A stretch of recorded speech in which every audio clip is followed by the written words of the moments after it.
I'm back! I missed you all so much last week. I have been so stressed. Everything has been really overwhelming these last couple of weeks, but instead of crying, but I guess more like in addition to crying, I decided to draw something low pressure, low stress. This is a continuation of me drawing characters inspired by plants, this one in particular being this variegated succulent with pink dotting that I found a picture of on Pinterest. Creating the character, I chose features that made me happy, that I personally find easy to work with.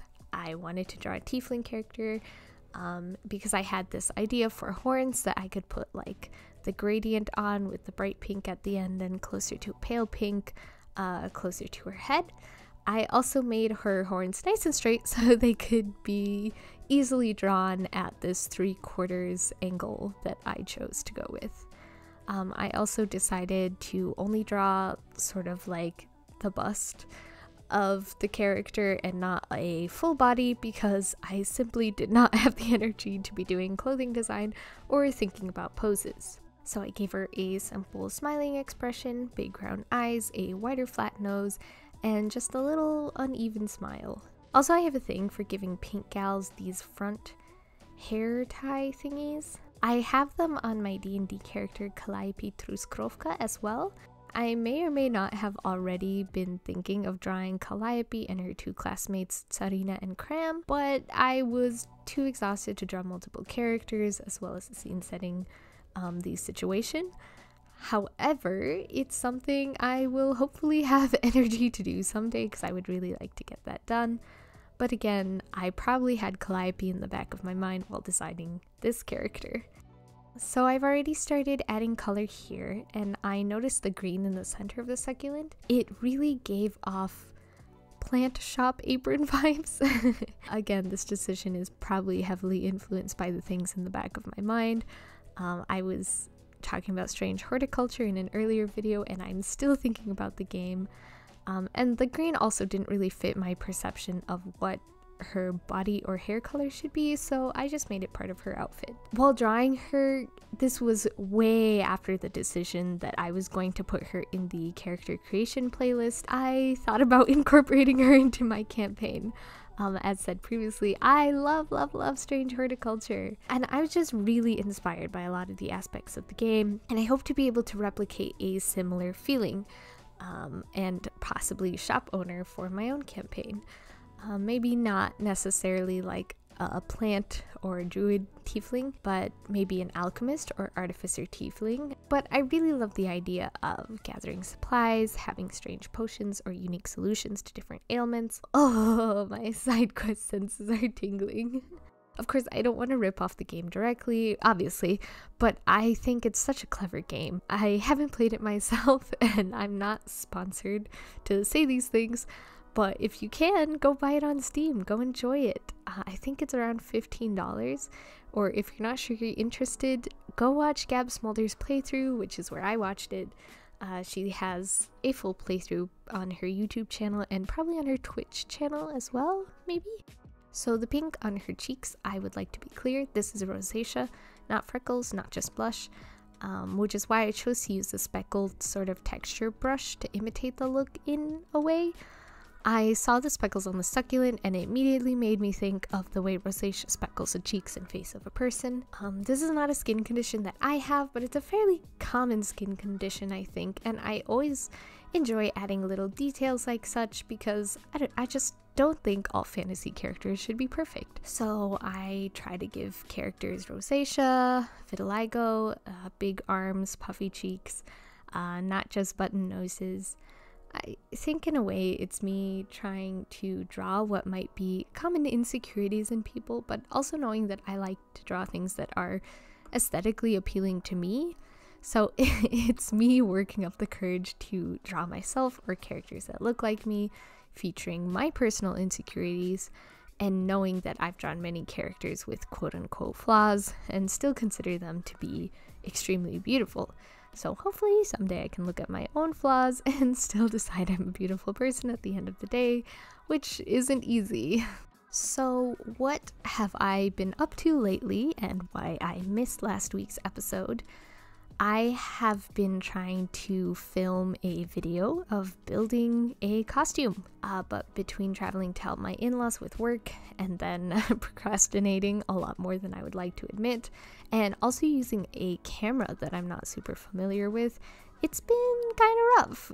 So if the video does actually make it into the wide world of Lady Splitchin content, which I really hope it does, it might be more of a montage instead of being an informative video.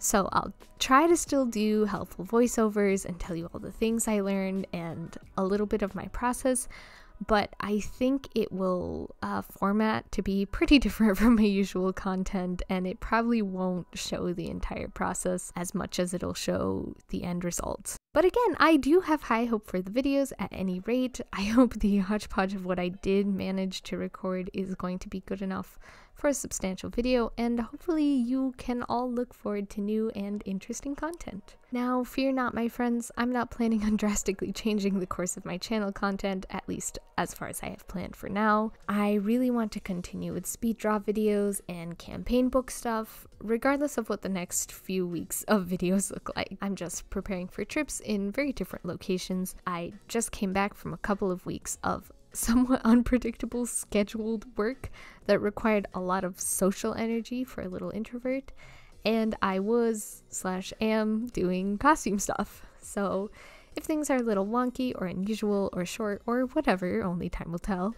It's not because I hate you or I'm changing channel plans, it's mostly because I love you and want to fulfill all my necessary life duties while not sacrificing the cozy content and not giving you burnout Lady Splitchin for like 3 or 4 weeks in a row. Me working on hair again and complaining about having to draw hair again. I actually really struggled with this hair. My brain cells didn't feel like properly processing shading or anything like that. So it sort of ended up stringy looking and a little spaghetti-esque, but I'm not too unhappy with the final results. Although I did think that in hindsight maybe I should have given her white hair instead of mousy brown to match the plant a little better, but I really like it as it is anyways. Yeah, resisting the urge to give all my fantasy characters jewelry. So me personally, I don't wear a lot of jewelry in real life because my skin is a little sensitive to scratches and poking. And when I do wear jewelry, I often have a super hard time not fidgeting with it when it's not exactly the way I want. And between me touching, and the jewelry being there, my skin has all these red marks on it that doesn't look so great. So I also thought probably this tiefling also might be sensitive to that sort of thing, so she doesn't wear anything too fancy or dangling that might get in the way of her work. And you probably don't want to be wearing necklaces and things if you're an alchemist or an artificer, especially if you're working with hot items, chemicals, or spinning gears. I know rosacea is usually in the face area, probably wouldn't affect her horns, and not so much on her ears or shoulders like I portrayed in the photo, but shush, let me do what I want. Speckles everywhere. So I'm actually quite happy with how the eyes turned out. I looked up some reference tutorial images for help, and I worked an extra long amount of time on them. Pro art tip, don't forget references and art tutorials are super valid. Who knew? Yeah, it's somewhat unusual that even in low energy, I would take extra time to try and work on something that I usually consider difficult or time consuming. I think probably the fact that I was using a reference and was just loosely trying to get something nice and not something perfect really helped me not feel so much pressure while working on the eyes. And also, I mean, post having worked on hair for a while, anything would seem not so difficult after that. So yeah, of course, just a few finishing touches to really push the drawing over the edge, cleaning up the eyebrows to solidify the desired expression, some blending at the corner of the mouth, signature little glossy bits in the eyes and on the lips, a little heart highlight on the nose because you know I gotta, and also taking a step back to work on deepening the shadows and giving the face a little more character with a little cleanup. And here she is. I was super happy with how she turned out, especially for as low energy as I was. I love the eyes. Hopefully I remember what I did for future drawings. I love the colors. I really just might put her into the campaign book after all, and just between you and me, we know that she was really inspired by plants. So I call her Rose in the drawing file, but I'm not sure if the name truly suits her or if I'll continue calling her that. If you have some good ideas, I would love to hear them. Leave them in the comments below.